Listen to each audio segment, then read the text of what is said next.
व्यक्ति जब पूरा कंप्लीट फिजिकल मेंटल रेस्ट की स्टेट में है और उसको भोजन किए हुए 10 से 12 घंटे हो गए हैं, ऐसी स्थिति में जो भी उसके बॉडी से एनर्जी रिलीज हो रही है या कंज्यूम हो रही है या यूज हो रही है, उसको हम बेसल मेटाबॉलिज्म या आधारीय चयापचय कहते हैं।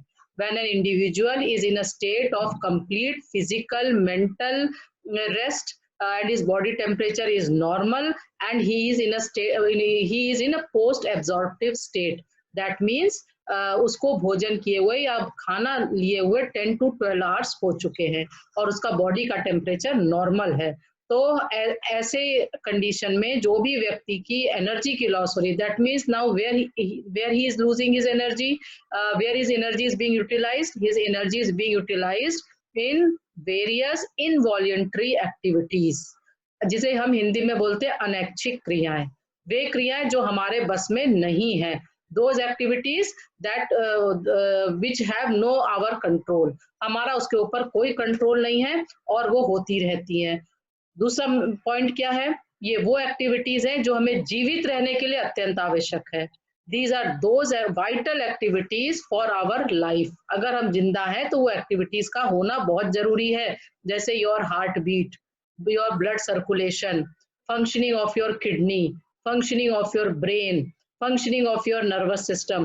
These are those vital activities that continue throughout our life, whether we are in a state of mental rest, physical rest or sleeping.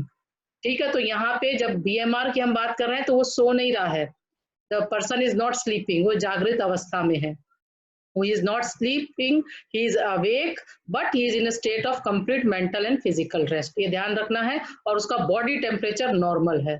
तो ऐसी स्टेज में जो एनर्जी हमारी यूज हो रही है, जो मेटाबॉलिज्म तब भी हो रहा है, उसको हम बोलते हैं basal metabolism. Now what is basal metabolic rate, या आधारीय चयापचय की दर क्या है? तो जो भी ये एनर्जी हमारे बॉडी से लॉस हो रही है या जो भी एनर्जी हमारे बॉडी से रिलीज हो रही है, इसका मेजरमेंट हम करते हैं in terms of per square metre body surface area. ठीक है, किसी भी व्यक्ति के शरीर का जो क्षेत्रफल है वो 1 वर्ग मीटर क्षेत्रफल में 1 घंटे में उस व्यक्ति के शरीर से कितनी ऊर्जा रिलीज हुई, that means in 1 square meter area, surface area of your body, the energy that is lost per hour. ठीक है, 1 घंटे में 1 square metre body surface area से कितनी एनर्जी लॉस हो रही है, उसको हम क्या बोलते हैं, बेसल मेटाबॉलिक रेट, और बेसल मेटाबॉलिज्म उसको हम कहते हैं, बेसल मेटाबॉलिक रेट या आधारित चयापचय की दर उसको कहा जाता है। ठीक है, तो यहाँ पे बेसल मेटाबॉलिज्म जब एक्टिविटीज हो रही हैं, जब आप कंप्लीट फिजिकल मेंटल रेस्ट की स्टेट में हो, और उस स्टेट में 1 स्क्वायर मीटर सरफेस एरिया से जितनी एनर्जी रिलीज हो रही है उसको हम बोलते हैं रेट या दर या बेसल मेटाबॉलिक रेट। ठीक है, ये हो गया। अब इस बेसल मेटाबॉलिक रेट को कौन कौन से फैक्टर्स हैं जो इसको अफेक्ट करते हैं? What are those factors that affect the basal metabolic rate of an individual? उसमें से बहुत सारे factors, they are same which we have dealt in the energy requirements, factors affecting the energy requirement. लेकिन यहाँ पे कुछ concept का आपका समझना बहुत जरूरी है। जैसे सबसे पहला आपका आता है बॉडी का साइज। यहाँ बॉडी के साइज से देखिए, लोगों को ये लगता है कि बॉडी का साइज बड़ा है तो BMR ज्यादा होगा, बॉडी का साइज छोटा है तो BMR छोटा होगा। तो यहाँ बॉडी के साइज से मतलब है the surface area that is exposed, कितनी आपकी बॉडी की surface area, that means your skin कितनी आपकी एक्सपोज्ड है, उस पर डिपेंड करता है। अब जनरल थिंकिंग क्या होती है कि मोटा व्यक्ति का तो सरफेस एरिया ज्यादा है, पतले व्यक्ति का तो कम है, लेकिन यहाँ दूसरा फैक्टर प्ले करता है कि मोटे व्यक्ति या जिस भी व्यक्ति के बॉडी में एडिपोज टिश्यू का एक्यूमुलेशन ज्यादा है, दैट मीन्स फैट का डिपोजिशन ज्यादा है, दैट मीन्स इनएक्टिव सेल्स जिसके बॉडी में ज्यादा है उसका BMR कम होगा। आई बात समझ में? दैट मीन्स आपके बॉडी में इनएक्टिव सेल्स ज्यादा है, फैट का डिपोजिशन ज्यादा है। ठीक है, तो आपकी बॉडी की जो सरफेस एरिया है वो एक्सपोज्ड किसको है, एडिपोज टिश्यूज को। तो वहां पे आपका बीएमआर ज्यादा नहीं होगा। इसलिए मोटे व्यक्तियों का बीएमआर या उनकी बॉडी से एनर्जी का लॉस कम होता है, बशर्ते अस्लिम या थिन व्यक्ति के। एंड इट्स नेचुरल कि यहाँ हाइट बहुत इंपॉर्टेंट रोल प्ले करती है। हाइट ज्यादा है दैट मीन्स आपकी बॉडी का सरफेस एरिया ज्यादा हो गया है ना, हाइट कम है तो बॉडी का सरफेस एरिया कम है। And thin lean and tall व्यक्ति का BMR short height and fatty व्यक्ति की अपेक्षा ज्यादा होगा, ठीक है। और अगर दोनों का एज भी सेम है, बॉडी वेट भी सेम है, देन ऑल्सो अ थिन व्यक्ति का बीएमआर एक मोटे व्यक्ति के बीएमआर की अपेक्षा ज्यादा होगा, because here adipose cells now come into scene, क्योंकि उनके बॉडी में fat deposition and inactive cells ज्यादा है in comparison to a thin person, ठीक है, दुबले पतले व्यक्ति। तो ये मतलब नहीं है कि आप मोटे हो तो आपका एनर्जी कंजम्पशन, और होता क्या है कि मोटे व्यक्तियों का बीएमआर कम है, एनर्जी लॉस कम हो रहा है और इनटेक उसका एक नॉर्मल व्यक्ति के हिसाब से हो रहा है। तो अगेन फैट का डिपोजिशन होता जाता है और लॉस बिल्कुल भी नहीं है। Another factor what comes here कि जो मोटा व्यक्ति है his mobility is already less in comparison to a thin person, और फिर उसको अलग प्रॉब्लम, जॉइंट्स की प्रॉब्लम, उठने बैठने में प्रॉब्लम, तो such person generally avoid mobility, वो मोबाइल होना बिल्कुल नहीं चाहते क्योंकि उनके साथ दूसरे फैक्टर्स आ जाते हैं। तो again they go on putting weight, तो उनका वेट अपने आप बढ़ता चला जाता है। तो ये मेन रीजन है कि मोटे व्यक्ति को अपने एनर्जी कंजम्पशन पे कंट्रोल रखना है। Then next we come to in terms of the body weight. तो बॉडी वेट हो या मेल, उसका कोई फर्क नहीं है, मेल और female if they are of the same age और नॉर्मल बॉडी वेट के हैं तो मेल्स का जो है एनर्जी रिक्वायरमेंट होता है 1 किलो कैलोरी पर KG body weight per hour के हिसाब से, और फीमेल्स का वो थोड़ा सा कम होता है, वो है 0.9 किलो कैलोरी पर KG body weight per hour. तो मेल्स का 1 किलो कैलोरी है एंड फीमेल्स का कितना है 0.9 किलो कैलोरी पर KG body weight per hour. That means अगर किसी मेल का वेट 60 केजी है तो उसकी 1 घंटे में बीएमआर या की एनर्जी रिक्वायरमेंट कितनी हो रही है 60, और फीमेल्स की उसके कंपैरिजन में कम होगी क्योंकि उसकी 0.1 कम है, उसकी 0.9 ही किलो कैलोरी है पर केजी बॉडी वेट, ठीक है, अब पर आवर, तो यहाँ पे उसकी कम हो गई। उसके बाद नेक्स्ट फैक्टर है एज। जैसे हमने एनर्जी रिक्वायरमेंट में देखा था वैसे ही बीएमआर में है। बीएमआर एक बच्चे का 1 to 2 ईयर्स से लेकर 5 ईयर्स तक उसका पीक पे रहता है। उसके बाद 5 ईयर्स से लेके एडोलेसेंट मतलब किशोरावस्था तक उसका बीएमआर शूट करता है या बढ़ा हुआ सा रहता है, बहुत ज्यादा नहीं तो बहुत कम भी नहीं। आफ्टर एडोलेसेंट या किशोरावस्था से लेके प्रौढ़ा अवस्था तक वो स्टेगनेंट हो जाता है, दैट मीन्स वो स्टेबल हो गया है। और after adulthood it is on the declining side, फिर वो धीरे धीरे कम होने लगता है। अब ये क्यों कम होता है, इसके 2 मेन कारण है। ग्रोइंग एज है 1 to 2 ईयर्स से लेके 5 ईयर्स तक, cells are multiplying, tissues building हो रही है बॉडी में, दैट मीन्स एक्टिव सेल्स ज्यादा है और आपके बॉडी में एनर्जी की रिक्वायरमेंट ज्यादा है, एक्टिव सेल्स ज्यादा है, तो बीएमआर शूट अप रहेगा। इन एडोलेसेंट, स्टिल एडोलेसेंट, किशोरावस्था तक you are very mobile, active, going to school, going to college, playing games, that means body में अगेन एक्टिव सेल्स ज्यादा है तो बीएमआर आपका ज्यादा होगा। एडल्टहुड में it comes to a stand still.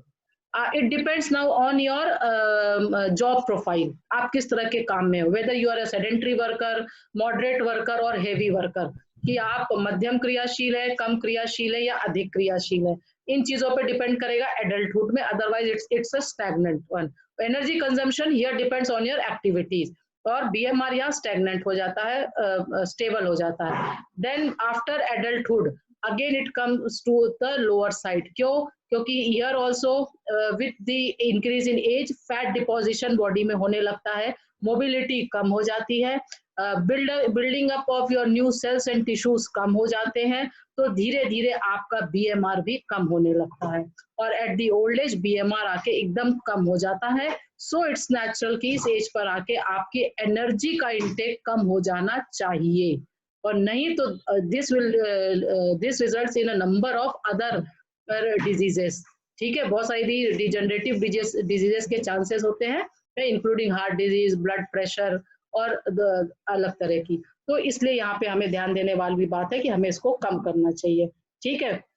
Next क्या है आपका कि आप सेक्स डिफरेंस वो हम लोगों ने देख लिया कि मेल्स और फीमेल्स में कंपैरिजन एनर्जी में भी हमने देखा था, और यहाँ पर भी मेल्स में बीएमआर ज्यादा होता है फीमेल्स की कंपैरिजन में। अब इधर तीन रीजंस है, तीन रीजन से ऐसा क्यों होता है। नंबर वन, फीमेल्स में एडिपोज टिश्यू या एडिपोज या फैट डिपोजिशन मेल्स की अपेक्षा जल्दी और ज्यादा होता है, तो फीमेल्स की बीएमआर कम होती है। सेकंड है, फीमेल्स के सेक्स हार्मोन्स का सिक्रीशन मेल्स की अपेक्षा कम होता है, and these sex hormones they determine the BMR. तो मेल्स में सेक्स हार्मोन्स का सिक्रीशन ज्यादा है तो उनका बीएमआर ज्यादा होता है, फीमेल्स में सेक्स हार्मोन्स का सिक्रीशन नेचुरली उनके कंपैरिजन में कम है, and after 45-50 that is menopause ये और कम हो जाता है, तो बीएमआर अपने आप फीमेल्स का कम हो जाता है, ठीक है। और थर्ड है आपका सरफेस एरिया। मेल्स की सरफेस एरिया हमेशा हम देखेंगे सेम एज ग्रुप, सेम उसके हैं वेट के, और तो भी मेल्स की जो है बॉडी की सरफेस एरिया जनरली उनका देखिए स्ट्रेचर फीमेल्स की अपेक्षा ज्यादा होता है, तो उनका सरफेस एरिया बॉडी का भी ज्यादा होता है, तो एनर्जी लॉस या बीएमआर उनका ज्यादा होता है। तो ये थ्री मेन रीजंस है कि मेल्स का बीएमआर फीमेल्स के कंपैरिजन में क्यों ज्यादा होता है। इसके बाद हमने देखा था कि your health condition, in which state of health you are, illness हमने बात की थी, 1 डिग्री फ़ारेनहाइट अगर आपको टेम्परेचर हो रहा है दैट मीन्स बीएमआर 7% बढ़ता है। 1 डिग्री फ़ारेनहाइट अगर आपको बुखार हुआ है नॉर्मल से तो 7% बढ़ रहा है, देखिए 2 आएगा तो आपका 14 हो जाएगा। तो जब आपको फीवर है तो आपके बॉडी में बीएमआर शूट अप कर जाता है। नेक्स्ट आता है आपकी मेंटल हेल्थ, ये तो फिजिकल हेल्थ की बात की, नेक्स्ट है आपका मेंटल हेल्थ। जब आप स्ट्रेस की कंडीशन में, एंजाइटी में है, तनाव में है, डिप्रेशन में है, तो देखिए आप जल्दी जल्दी बोलते हो, आप गुस्साते हो, आप चिड़चिड़ाते हो, आप सांस तेजी तेजी लेते हो, दीज ऑल आर इंडिकेटर्स कि आपका बीएमआर बढ़ गया है, आपका बेसल मेटाबॉलिक रेट बढ़ा हुआ है। इसलिए आप देखिए जनरली एक एक लोग वो मुहावरा है दैट लाइन गोज कि जो व्यक्ति खुश होता है वो देखिए हेल्दी होता है, और जो चिड़चिड़ा या गुस्सा होता है वो हमेशा लीन बना रहता है। क्यों? क्योंकि उसके बॉडी से एनर्जी का लॉस ज्यादा है और कंजम्पशन उतना नहीं हो पाता है, तो आपकी बॉडी खुश मिजाज लोग कहते हैं, लोग देखिए हमेशा हेल्दी होते हैं क्योंकि उन्हें परवाह नहीं होती है, वो गुस्साते नहीं है, वो स्ट्रेन नहीं लेते, वो स्ट्रेस नहीं लेते हैं, तो इसलिए उनका हेल्थ या फिर ये चीज बनी रहती है। लेकिन वहां पे एनर्जी का इंटेक फिर उन्हें कम करना पड़ता है, ठीक है। फिर जब आप रेस्टिंग स्टेज में है, सो रहे हैं, तो आपका बीएमआर कम होता है, ठीक है। ये वो कंडीशन है जब आपका बीएमआर वहां पर कम हो जाता है, ठीक है। उसके बाद है आपका क्लाइमेटिक कंडीशंस, बहुत इंपॉर्टेंट चीज है क्लाइमेटिक कंडीशन, ये हमने एनर्जी में भी देखा था और इसको हम यहाँ पर भी देखेंगे कि जब हम ऐसे एनवायरनमेंट में है, ऐसी क्लाइमेटिक कंडीशंस में है जहाँ का टेम्परेचर हमेशा कम रहता है, जैसा कि हमने उस दिन भी पढ़ा था कि पोलर रीजन में रहने वाले लोग, तो कोल्ड रीजन्स में रहने वाले लोग जहाँ का टेम्परेचर कम होता है और आपके बॉडी को बहुत मेहनत करनी पड़ती है नॉर्मल टेम्परेचर लाने के लिए, तो वहां पर एनर्जी का कंजम्पशन या बीएमआर हमेशा ज्यादा होता है। और जहाँ पे कि हाई टेम्परेचर है, हॉट कंडीशंस है, हॉट क्लाइमेटिक कंडीशंस है, वहां पे बीएमआर कम होता है। और ये है कि अगर 10% टेम्परेचर बढ़ रहा है कहीं के भी किसी भी एनवायरनमेंट में जहाँ पे आप रहे, अगर 10% टेम्परेचर बढ़ रहा है तो 5% तक आपका बीएमआर कम होता है। देखिए कितना फर्क है, अगर 10% टेम्परेचर बढ़ रहा है कहीं पर भी तो बीएमआर आपका 5% कम हो जाता है, और कहीं पे भी अगर 10% टेम्परेचर एनवायरनमेंट का कम हो रहा है तो आपका बीएमआर या एनर्जी का रिक्वायरमेंट 3% बढ़ रहा है। तो देखिए टेम्परेचर से कितना फर्क है, अगर आप ठंड के दिनों में हैं तो आपको 3% ज्यादा एनर्जी लेनी है, और गर्मियों में है तो 5% नेचुरली आपको कट डाउन कर देना है, जो भी आपका नॉर्मल इंटेक है उससे 5% आपको खुद ही कम कर देना है, ठीक है। उसके बाद हम आते हैं आपके एंडोक्राइन ग्लैंड्स के ऊपर। सबसे इंपॉर्टेंट काम यहाँ करता है आपका थायराइड ग्लैंड। थायराइड ग्लैंड से निकलने वाले हार्मोन्स जिनको कि हम थायरोऑक्सिन हार्मोन्स कहते हैं, थायराइड ग्लैंड से निकलने वाले हार्मोन्स, आप आजकल सब सुन रहे हैं कि थायराइड की प्रॉब्लम हो गई है। ये क्या है थायराइड? थायराइड ग्लैंड से जब हार्मोन्स निकलते हैं, अगर उनका लेवल या उनका सिक्रीशन नॉर्मल से ज़्यादा होता है, तो उसको हम बोलते हैं हाइपरथायरॉयडिज्म, और नॉर्मल से कम होता है तो उसको हम बोलते हैं हाइपोथायरॉयडिज्म। हाइपर हमेशा ज़्यादा को बताता है और हाइपो हमेशा कम को बताता है। ये दोनों ही कंडीशंस थायराइड ग्लैंड की आपके एनर्जी के इनटेक को रेगुलेट करती है। ठीक है, अगर आपको हाइपोथायरॉयडिज्म है या नॉर्मली या नेचुरली आपके बॉडी से थायराइड ग्लैंड्स का सिक्रीशन कम हो रहा है या हाइपोथायरॉयडिज्म है, तो 30% आपका एनर्जी इनटेक कम हो जाता है या बीएमआर आपका डिक्रीज हो जाता है। और अगर हाइपरथायरॉयडिज्म है, यानी कि आपकी बॉडी से एनर्जी थायराइड हार्मोन्स बहुत ज़्यादा रिलीज हो रहे हैं, तो देखिए उस कंडीशन में क्या है कि आपका एनर्जी का इनटेक या बीएमआर 90 to 100% तक बढ़ा हुआ रहता है। देखिए कितना फर्क है। इसलिए जिन लोगों को थायराइड की प्रॉब्लम होती है, वो मेडिकेशन लेकर अपने थायराइड लेवल को नॉर्मल करने की कोशिश करते हैं मेडिसिन के द्वारा। अदरवाइज वो बहुत सारी मेटाबॉलिक एक्टिविटीज पे उसका एडवर्स इफेक्ट पड़ता है। तो हाइपोथायरॉयडिज्म में जबकि थायराइड का सिक्रीशन कम हो रहा है, तो हमारे बॉडी का एनर्जी का रिक्वायरमेंट 30% गिर रहा है, कम हो रहा है। और हाइपरथायरॉयडिज्म जब आपके बॉडी में थायराइड का सिक्रीशन ज्यादा हो रहा है, तो देखिए एनर्जी रिक्वायरमेंट 90 to 100% तक बढ़ जाती है। मतलब उसकी एनर्जी की रिक्वायरमेंट कितनी ज्यादा है, अगर उसने उसके साथ कोप अप नहीं किया अपने खाने को लेकर, तो वो एक बहुत मुश्किल वाली कंडीशन में पड़ सकता है कि बॉडी से उसकी एनर्जी का लॉस एकदम होने लगता है। वो थिन, वीक और बॉडी में एकदम निगेटिव एनर्जी बैलेंस में वो व्यक्ति चला जाता है।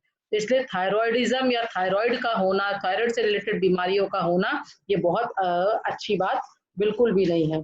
ठीक है, उसके बाद हम आते हैं जब आप फास्टिंग की स्टेज में हो, स्टारवेशन में हो। स्टारवेशन में या फास्टिंग की स्टेज में क्या होता है, हमारे बॉडी का बीएमआर कम हो जाता है, क्योंकि बॉडी की सेल्स में आपको ऑक्सीडेशन की प्रोसेस स्लो हो गई है। ऑक्सीडेशन की प्रोसेस स्लो हो जाती है तो बीएमआर आपका अपने आप कम हो जाता है। जब आप सांस जल्दी जल्दी लेते हैं, जैसे जब आप फिजिकली एक्टिव है, सीढ़ी चढ़ रहे उतर रहे हैं, तो जितना ज्यादा ऑक्सीजन का इंटेक होगा, ऑक्सीडेशन क्रिया उतनी तेज होगी, और जितनी ज्यादा ऑक्सीडेशन क्रिया होगी, बीएमआर आपका उतना बढ़ा हुआ होगा। तो जब हम फास्टिंग स्टेज में एक्टिविटीज हमारी कम हो गई है, हमने खाना बंद कर दिया है स्टारवेशन में, तो अपने आप ऑक्सीडेशन की क्रिया कम हो रही है, तो हमारी बॉडी में बीएमआर या एनर्जी की रिक्वायरमेंट या कंजम्पशन भी अपने आप कम हो जाता है। ठीक है, then we come to pregnancy and lactation. जैसे हम लोगों ने एनर्जी रिक्वायरमेंट में देखा था, ये भी वो स्टेज है जब आपकी बॉडी में एनर्जी की रिक्वायरमेंट बहुत ज्यादा होती है।